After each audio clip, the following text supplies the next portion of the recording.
องรจนานี่ครับหูยังนำอยู่บ่หรือว่าจังใดคันแบบเพิ่นมีข่าวดีเพิ่นน่าสิแจ้งไว้เบิดแล้วนะเนาะสิมาถามนี่บ่แน่ได้บางทีผู้ใหญ่ใจดีใจบุญทางบ่าวลาวเนาะเพิ่นเบิ่งเพิ่นชมอยู่เพิ่นอยากช่วยเหลือหรือว่าสมทบเข้ามานะว่ายังขาดเคินพี่ซังยังบ่เพียงบ่พอยังประมาณนี้นะของเจ้าบ่ของเจ้าหรือของบ่เองเด้อน้องรจนาแม่บุญเจ้ามาแจ้งข่าวดียังอยู่บ่เรื่องเฮือนเรื่องซ่านแล้วก็เรื่องห้องน้ำห้องในนี่มีมาแล้วบ่ผู้รักผู้ใหญ่เพิ่นสมทบมาแน่ล่ะบ่หรือว่าจังใดโดยเพิ่นแจ้งแล้วโอ้แจ้งมาแล้วว้ายนี่น้องเราจะนั่งมานั่งสบายดีสวัสดีพ่อแม่พี่น้อง FC นะแพงเบิร์ดทุกคนเอาเบิดสมองสบอนเด้อประกอบช่อง YouTube บ่าวลาวเพิ่นคือเก่าคือเดิมพี่น้องเอ้ยตอนนี้ก็ยังอยู่ที่เฮือนน้องรจนาพี่น้องเนาะนี่เฮาก็สิมีโอกาสเนาะได้มาสอบถามทางน้องรจนาแล้วก็สาบุญเพิ่นเนาะแบดเบิร์ดจะบ่ทำสาบุญเพิ่นเนาะว่ามีการช่วยเหลือแล้วก็สมทบจากผู้หลักผู้ใหญ่เข้ามามียังแน่ยังที่ว่าเพิ่นได้เนาะที่ว่าตอนนี้ทางน้องเพิ่นก็ยังขาดเคินหลายอย่างแหละเงินจานล้าน8แล้วก็ห้องน้ำพี่น้องเนาะเฮาก็อยากฮู้ว่าทางผู้ใหญ่สาบุญเนาะได้ยังแน่ขาดเหลือยังแน่บางทีมีทางผู้ใหญ่ใจดีทางบ่าวลาวเพิ่นอยากช่วยเหลืออยากสมทบก็มาเนาะก็ยินดีเด้อพี่น้องเด้อพี่น้องกันยินดีคือกันเนาะแต่ว่าสิสมทบเข้ามาก็ยินดีคือกันเนาะน้อยสาบุญสิเข้ามาเนาะ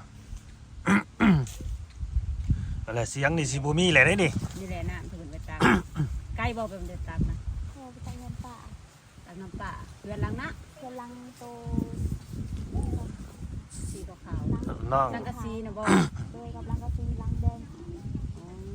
ก็ใกล้เติบเด้อน้องรจนาสบายดีบ่าวลาวดูสบายดีโดยอันนี้ไม่ให้แน่ยังได้ยินเสียงได้ยินแต่เสียงดังกินข้าวแล้วบ่กินข้าวเที่ยงแล้วบ่โดยกินแล้วอ๋อแล้วน้ำมันยาจะมาหายไว้บ่ยาจะมาหายสายสายแบตไผนำบ่ว่าของน้องเองบ่ของน้องบ่คือโพดแท้อันนี้บ่สายเสียบแบตนี่เปลี่ยนใหม่ได้เด้อเกินไปเลยเด้อนี่เด้อ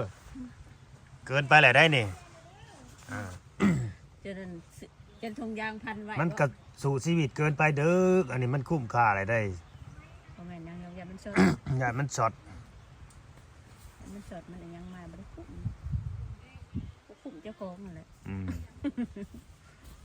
ดูนะอันนี้ก็คือเรื่องน้ำในน้องอัน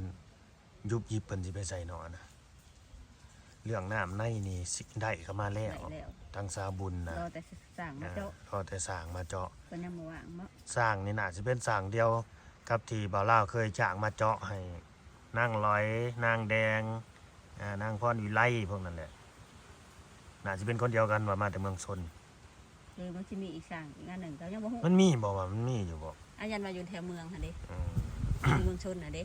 นางอันน้องรจนาดีใจอยู่บ่สิได้น้ำบาดาลโดยดีใจหมดเอาออกพุ่นในปลายผมจันสิไปเจาะทางใดเจ้าอ่ะก็ยังฮู้เพิ่นว่าอยากเจาะในนี้ไสอันนี้ได้สิบ่ประมาณแค่นี้แล้วว่าเฮาก็บ่ฮู้ว่าไปเลยพาหัวบ่หรือพาหัวทางนี้พาทางนี้เจาะหรือว่าสินั่นทางว่าเที่ยวนี่นั่นจากทางไหนแล้วต้องเบิ่งสร้างเจาะน้ำก็ได้เขาจะมาเขาเจ้าก็สิยามเบิ่งน้ำก่อนว่าทางใดมีน้ำก็จังสิเจาะคือว่าน่ะสิมีน้ำบ่เลยเนาะมีบ่บ่ฮู้เฮาก็บ่ฮู้คิดว่าน่ะสิมีมันน่าสิบ่แห้งแล้งแต่มันคือน้ำคำน้ำยังโอ้แปลนหูแปลนตาไปเลยเนาะทางนี้เนาะ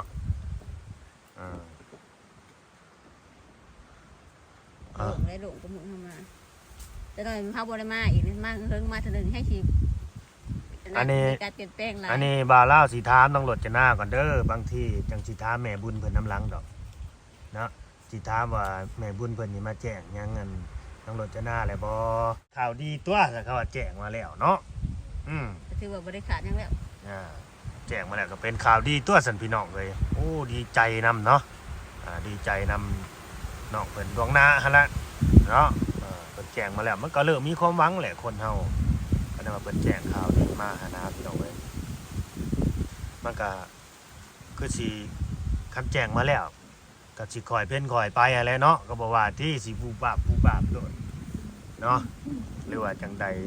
อันนี้ก็เพิ่นแจ้งมาว่าในใดแน่พ่อเลยบ่ครบเบิดเลยบ่หยังครับ เรือนของน้า เพิ่นแจ้งหยังมาห้องน้ำบ่หรือว่าเฮือนเรื่องเฮือนบ่ เพื่อน อ๋อ ของน้าเป็นยัง เรื่องเฮือนเพิ่นสิเฮ็ดเฮือนให้น้องบ่บ่น้องรจนา โดย อ๋อเพิ่นสิเฮ็ดเสาจักต้นน้องรจนา เก้าต้น 9ต้น โดย โอ้โตบ่ธรรมดาเด้พี่น้องเอ้ยกันว่าเสา9ต้นนี่ ปูนบ่ เฮือนปูนหรือเฮือนไม้เพิ่นว่า เพื่อนใหม่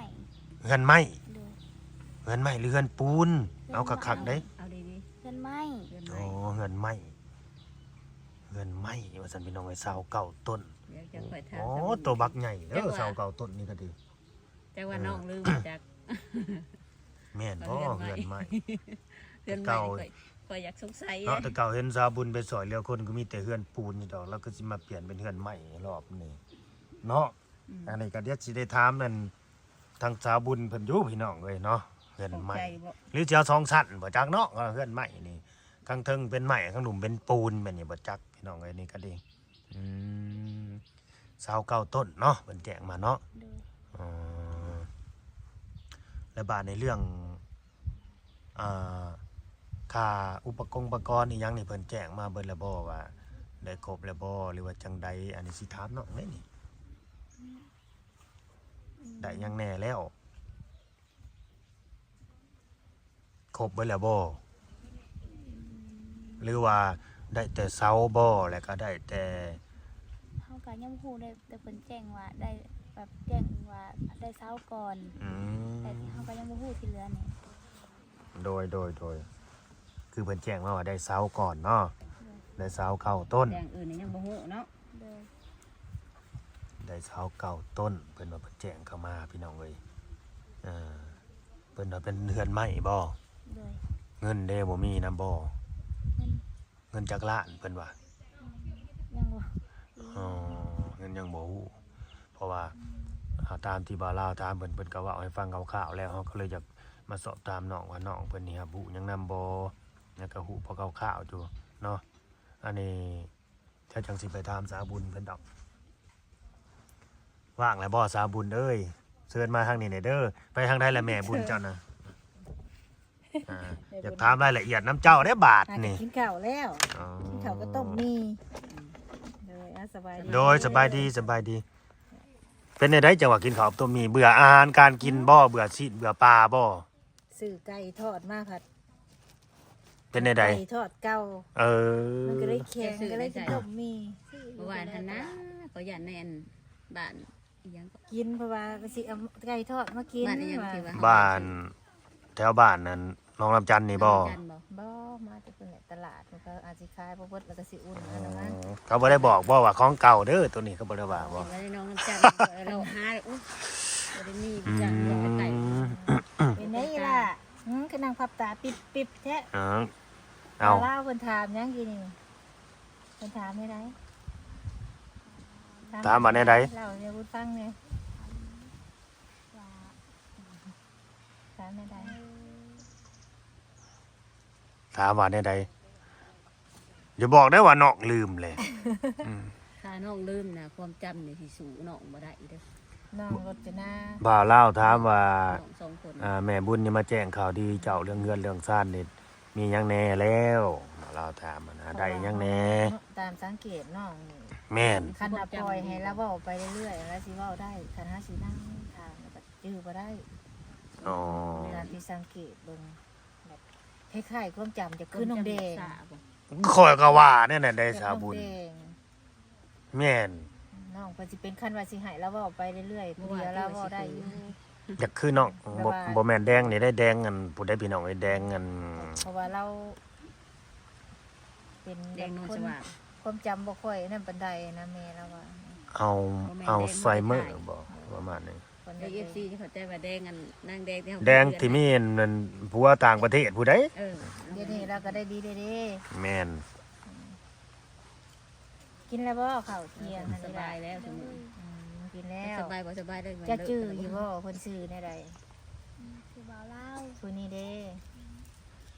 บ่จื้อ บ่จือ แบบนี้เด้สระไอเซตัวล้อเป็นแนวใด ไล่ เออละ แส อ่าน ดง ได้ ว่านั่นได้อยู่เนาะ ละอ่านได้ละเขียนได้ อ่า น้องเพิ่นจบป .5 เด้ค่ะธรรมดาอยู่ บ่าวลาวสาวไล่ คือเกือบเป็นชาวไทยเนาะ สาวไล่ เนาะรจนาเนาะเกือบเป็นชาวไทยเปลี่ยนเป็นชาวไทยซะว่าลาวสาวไทย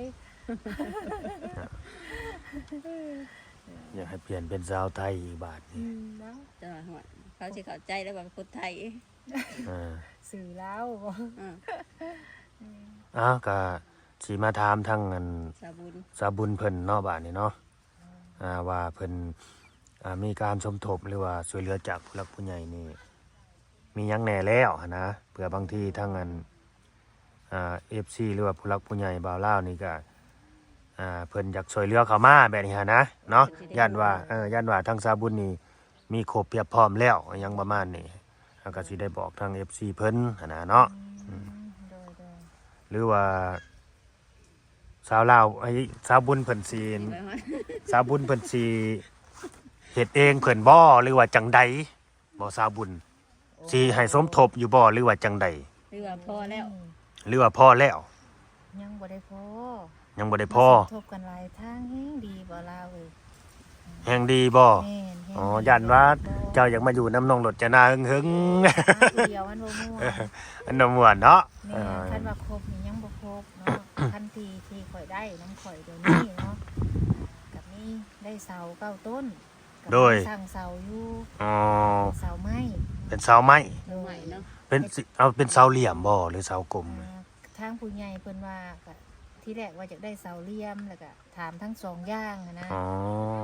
ถามทั้งสองอย่างบัดนี้ราคาเสาเหลี่ยมมันแพงกว่าเสา แม่นมันแพงกว่าอยู่แล้ว แม่นเสาเหลี่ยมนี่เพิ่นเอาเสาหนึงประมาณ600วัดสั่นกว่าเสากลม อ๋อ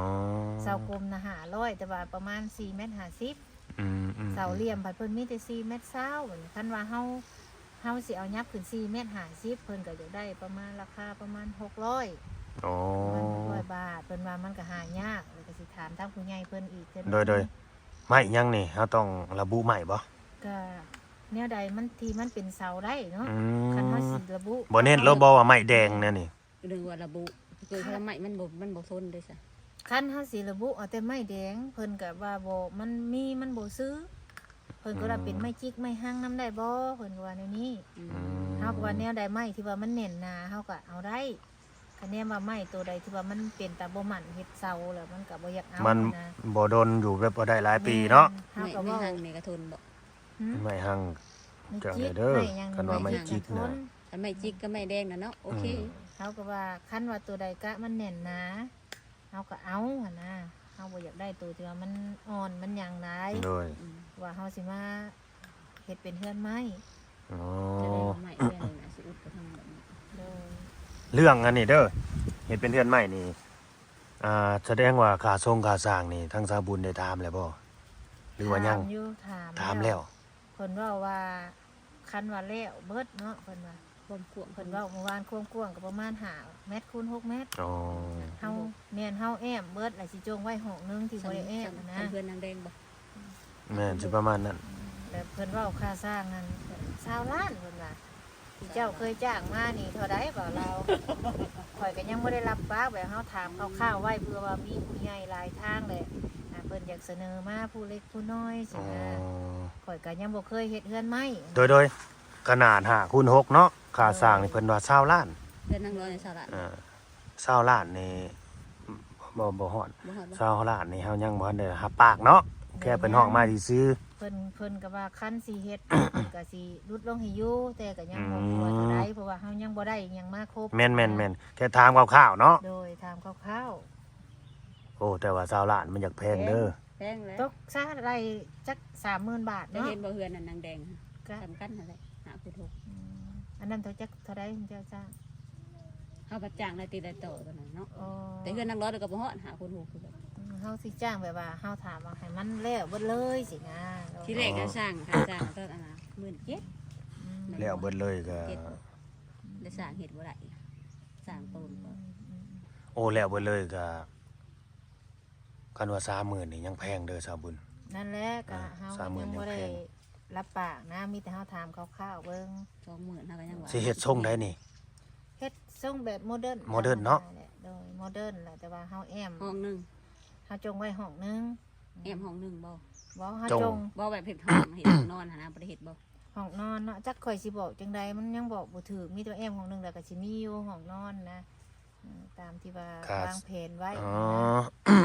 ก็สิมีห้องนอนทั้งในแหละแต่ว่าทั้งนอกนี่สิจงไว้ห้องนึงที่บ่แอม ก็แสดงว่าสร้างนี่อยู่ในบ้านนี่บ่ แม่นอยู่ในบ้านเนี่ยถามทั้งพ่อบ้านเพิ่นนั่นแหละสร้างกับพ่อบ้าน อืม สร้างเข้าบ้าน เลยการเฮาสิเอาไก่เลยย่ามว่าเพิ่นนี่ก็แน่เพิ่นใกล้เพิ่นมาโลดนะ ก็มี กันว่าสิเฮ็ดเพิ่นก็ว่าสิก็จังว่ากันอีกเทื่อนึงรุดอยู่เพิ่นว่า อ๋อ ก็ลงราคาเนาะ แม่นแต่เฮาก็บ่ฮู้ว่าเพิ่นสิเอาเท่าใดก็ขึ้นอยู่กับทางผู้ใหญ่เพิ่นสิมีผู้มาเป็น โดย ผู้ที่ออกสร้างบ่สินะ ขนาด5x6นี่สำหรับบ่าวลาวเคยเฮ็ดมาเนาะ โดย ราคาสร้างนี่ก็บ่เกิน 20,000 บาทเด้อ โดย บ่เกิน 20,000 บาท 15ล้านเนาะ แม่นถ้าว่าเกินน่ะคือแพง โดย ถ้าว่าเกินน่ะคือแพงพี่น้องเอ้ย แม่นเพราะมันเฮือนสั้นเดียวเนาะ แม่น บ่คือเฮาก็ได้ ถ้าเกินกว่าคือ มัน แพง บ่ได้หึงดะ แม่นคันได้ตั้งขึ้น ถ้าได้ เนาะ ตั้งขึ้นน่ะนับโลดมื้อนะ นี่4x4นี่เฮ็ดอยู่ตอนนี้ก็ยัง12,000 12,000 มื้อสองบ่ โดย 4x4 50บ่หรือ ฟาร์มไมเช 4x4 ล่านี่เนาะ ขาใหม่ขาแตก ฟ้าใหม่ ฟาร์มแป้น แม่นว่าแพง แพงว่าแป้นชิมเจ้าซื้อ แสนตายบ่แสน10แสน20เนาะ แม่นแผ่นละ110 โอ้นี่แสน10เนาะ 4เม็ดไม่4เม็ด แสนพานี่แสน20 บ่ฮู้เด้อนี่ก็จะเอาไปสั่งอยู่ไส พูดอกแบบมีแต่ถามไว้ซื้อว่าเงินอย่างมันยังมาบ่ครบนะ แม่น เฮาก็มีแต่ถามเพื่อว่าทาง แต่ถ้าเฮ็ดเฮือนใหม่นี่ไว้บ่ได้หึ แม่ ง นอ เล ยู่ ย ไว้บ่คือเฮือนดินมันหลายลบหลายเต้าเนาะปีนหน้าปีนหลังเด้ แม่นก็ตอนนี้ทางเพิ่นได้งบมาแล้วเนาะ โดย ซื้อเสาอ่า กับมีเงินกีบอีกอยู่ เงินกีบอีกจำนวนหนึง 2 ล้าน ฮักสั่งแล้วบ่เสานี่ สั่งแล้ว อ๋อ เอาได้สั่งได้เสาได้หยังมาแต่ก็ โดย สั่งไม่เอา 12ล้านนี่ว่าเกือบอยากพอเลยเด้เครื่องมันน่ะ โดย เหลืออีกประมาณ 10ปลายล้านเครื่อง ปาดโต โอ้ยจะว่าเหยียบ20ล้าน เกือบ20ล้านบ่ได้ซับ ว่า กันขนาดที่กันนั่น5x6น่ะเกือบ20ล้านโดยในการ เศร้าโลดอัน อ่า นั้นที่สั่งมาแต่ละ 19ปลายๆผู้ เพราะว่าเฮาบ่คือเฮ็ดเฮือนปูนมันผัด กันแอม ทั้ง ลาย เทิง ให้ เนาะ เพื่อง กันแอมลายกับเปลืองลายอีก แน่นคือเพื่อนนางแดงนี่สิบ่เพื่องกับเพื่อนนางลอยเพื่อนนางลอยเพื่องแห้งเพราะมันแอมไปเบิดเนาะแต่ แอมบ่ถูกห้องบ่ห้อง แอมแบบแอมหอกเลยนะ อ้อยแอมทางข้างนอกบ่ได้ขันห้อง บ่ได้ขันหอกแต่ แต่ ว่า ว่า แอ แอ ม มเบิดเลย แม่น โอ้ แต่ว่าเฮือนหลังนี่บัดขันห้องหนึงกันเฮือนนั่น ตาโล่งเนาะมันก็บ่เพื่อนปานใด เป็นอยู่กับผู้ใหญ่เพิ่นแล้วว่าเพิ่นสิว่าจังไดฟังเบิ่ง บางทีเจอผู้ใหญ่แบบว่า ใจดีใจสปอร์ตนี่นะตัวใดก็บ่ย่านนั่นน่ะจัดมาโลด อันนี้ก็มีคือกันพี่น้องเอ้ย แล้วผู้ใหญ่เพิ่นก็ว่าต่อรองเบิ่งนั่นแหละเพิ่นก็ได้ซุมื้อนี้อีหยังมันก็แพง แม่นแม่น ของสิบอีหยังก็แพงบัดนี้เงินมันก็หายาก ต่อรองเบิ่ง ได้ คันเกิดว่าอ่าสร้างทางนี้แพงเดี๋ยวก่อยสิหาให้ก็ได้สร้างนะเอาสร้างทั้งข่อยบ่มาก็ได้บ่น่าจะมีปัญหากันดอกแถวนี้ จังว่าแล้ว ก็แต่มีงานให้เขาเฮ็ดนั่นน่ะ ก็หัวหน้า แบบราคามันก็สิลดลงแน่หั่นนะมันก็สิเอาเงินสมมุติว่าผู้หลักผู้ใหญ่เพิ่นจะซอยก็เอาเงินจำนวนนั้นไปใช้อย่างอื่นไปซื้ออย่างอื่นนั่นนี่ก็ยังดีเด้หั่นนะนี่ก็สิมาโมะใส่กาสร้างเบิดเป็นโอ้20ล้าน17 18ล้านแน่ เอา นี่ ต่อรองเพิ่นเบิ่งก่อนเนาะคันว่าบาง15ล้านมันก็ต ต้ ก น อ สร้าง ยู่ นี่แพงสร้างทางนี้นะแพงกว่าบ้านเฮาได้ และไอ้ แถวอันเรื่องอันไหนได้เรื่องไม้เรื่องตอกนี่ได้เจ้าไปเบิ่งหาดเบิ่งหยังเขาแล้วบ่มีแล้วบ่แถวไกล เป็น ๆแถ แต่ ว ทางผ่านมาพุ่นแล้วมา อยู่บ้านใด ลำจันทน์นี่ ทางนี้มันสิใกล้ทั้งนั้นเนาะ เห็นผ่านมาเด้หาดนึง เขาสิบืนดินชายนะมันสิบ่ฆ่าสิ มันหนักมาทางนี้มันต้องไปสั่งทางนี้ เขา มันเหมาะทางนี้ได้ซะ รู้และเส้นทางเขาเคยเที่ยวเนาะ เขาตัวละอย่างมันฆ่าในนี้มันเก่ง เขาก็สิรู้เส้นทางบ้านของเขา แม่น เพราะว่าเขาคนที่นี่เนาะไปทางนี้ก็ แม่ ได้ น เขาก็สิไปทางอื่น เพราะมันเหมาะทางนี้เนาะน้องน้ำจันทร์ทางนี้ เห็นแต่อยู่นี่แหละกายไปกายมาเห็นหาดคนนี้คันว่าเขาสิสร้างอยู่พี่บัดเพื่อเขาสิตัดเพื่อเขาสิถ่ายยังลงเรื่อยมันนี่ โอ้ เพื่อสิแก้ไม้มาอีกบางทีอันคือเขาผ้าไว้เพื่อสิมันผันเหงนะได้แล้วอยู่ในหาดเขา แต่ถือตัวเก่ามันก็แห้งได้กันถือใหม่ก็เอามาใหม่ก็ยังบ่นั่นน่ะแห้งได้ ตอนนั้นแน่บ่าวเล่าเว้ย โอเค โดย โดยขอบใจโดยขอบใจหลาย เอาลบน้ำเบิ่นเด้อจ้ะนี่เด้อ ๆก็ได้ฮู้เลยเนาะบาทนี้งบประมาณแล้วก็ราคาคร่าวๆพี่น้องเอ้ยก็ถ้าเกิดว่าผู้รักผู้ใหญ่เด้อทางบ่าวลาวเนาะน้องรจนาพาเพลิน รจนาพาเพลิน รจนาสื่อเนี่ยใดดีบัดนี้จะรจนาหยัง จะนะ หันหน้ามาน้องรจนาเบิ่งคืออยากนอนบ่คือตาเบื่อเขามันคือนอนจังโมงอยู่นะ คือประมาณ8 โมง โอ้โหนอนแต่หัวแรงกูแต่8 โมงผู้ตื่นได้ซะตื่นแต่เช้าว่าแต่ละมื้อน่ะ มันก็จะ2 โมงบ่1 โมงมันก็จะให้ เอ้า 1 โมงกลางคืนนะคือนอนดึกแค่ ยามตื่นนะนะ ตื่น ตื่นบ่ายโมงจะตื่นมา หัวมื้อบ่ยามมื้อเช้านะตื่นจังโมง ตื่นนี่มันก็จะ6 โมง เออ 1 โมงบ่นอนเลยคือว่าได้ตื่นนอนได้กัน 6 โมงหรือแบบ1 โมงได้เลยนะนอนอิ่มบ่หรือบ่นอน พี่น้องเอ้ยเนาะหลังจากที่เฮาเนาะได้ลมแล้วก็ได้สอบถามทางสาวบุญเพิ่นไปเป็นที่เรียบร้อยก็พอสิได้ฮู้ถึงเรื่องงบประมาณพี่น้องเนาะเรื่องราคาแบบค่าสร้างพอคร่าวๆเนาะแล้วก็ยังหลายอะไรแนวเด้อพี่น้องเอ้ย เนาะค่าสร้างเครื่องเฮือนนี่ก็ยังบ่พอดอกเนาะแล้วก็สังกะสอกสังกะสีตะปอกตะปู แต่ว่าค่าสร้างนี่ถ้าสร้างเพิ่นเอิ้นมานี่คือสร้างในบ้านเขาเนาะเอิ้นมา20 ล้านก็ถ้าว่าเฮ็ดอีหลีเขาก็สิรุดลงอยู่ก็สิรุดก็สิบ่เกิน17 18ดอกถ้ารุดก็ดีรุดบ่หลายดอก17 18 ล้านนี่ก็มีหัวจะเข้า 30,000 บาทเลยเด้แต่ว่าสร้างคือสร้างโงดนี่สิบ่ฮอดพุ่นสร้างโงดที่ว่าเฮ็ดเรือนนางร้อยทีมสร้างโงดเฮ็ดเรือนนางร้อยนางแดงนี่นะสิบ่ฮอดพุ่นเนาะอันนี้ก็ถ้าเกิดมีผู้รักผู้ใหญ่เด้อเพิ่นอยากช่วยเหลือหรือว่าสมทบให้ทางน้องเพิ่นนี่มีเฮือนมีซ่านเนาะไว้ก็บ่าวลาวก็ยินดีที่จะเป็นสะพานบุญนี่เด้อพี่น้องเอ้ยก็คือสมทบกันกับผู้รักผู้ใหญ่ทางสาบุญเพิ่นนั่นแหละเนาะทางสาบุญแล้วก็ทางบ่าวแอนหรือว่าทางใดก็ตามแต่หลายๆช่องที่ว่าเข้ามาถ่ายมานำเสนอชีวิตของน้องเพิ่นเนาะโอเคเฮาก็สิได้จบคลิปไว้ซ้ำนี้แล้วเนาะมันก็ยืดกันยาวแล้วจังไดก็เป็นกำลังใจให้น้องเพื่อนเนาะป้าดโต2 โมงครึ่งเลยเป็นยังไงตอนนี้ก็ดีสู้ๆต่อไปเด้อน้องเด้อเนาะให้น้องเพิ่นอยู่ดีมีแรงสุขภาพแข็งแรงแล้วก็มีผู้รักผู้ใหญ่เพิ่นฮักเพิ่นหอมเพิ่นฮักเพิ่นแพงหลายๆเด้อเนาะให้ได้เฮือนหลังใหม่งามๆไวๆเด้อน้องเด้อได้เฮือนได้ห้องน้ำแล้วน้ำก็สิได้เลยเด้น้ำบาดาลก็ดีเนาะก็ได้เฮือนหลังใหม่งามๆแล้วก็ได้ห้องน้ำและผู้แสบผู้สาวให้เนาะยิ่ง แม่นมีแต่ผู้หญิงผู้หญิงพี่น้อง สบายดีเนาะ สบายดีน้องนะสบายดีโดยโอเคพี่น้องเนาะ โอเคเด้อพี่น้องเด้อเนาะเฮาก็สิได้จบคลิปไปซ้ำนั้นก็ตามนั่นแหละพี่น้องเนาะคือที่เฮาเว้านั่นแหละถ้าเกิดว่าผู้รักผู้ใหญ่เพิ่นเนาะช่วยเหลือหรือว่าสมทบเข้ามาก็ยินดีที่จะเป็นสะพานบุญนี่เด้อพี่น้องเด้อเนาะเอาไว้พอกันใหม่เด้อพี่น้องเด้ออยู่ดีมีแรงแพงแบ่งปันกันเด้อเนาะก็ดีใจนำน้องเพิ่นสิได้น้ำบาดาลแล้วแต่ว่าติดอยู่ที่ทางสร้างเพิ่น บ่ว่างมื้อนี้เนาะที่ภารกิจเดี๋ยวกันยังเจาะน้ำเจ้าอื่นบ่แล้วอยู่เนาะพี่น้องเนาะโอเคเด้อเนาะไปแล้วสบายดี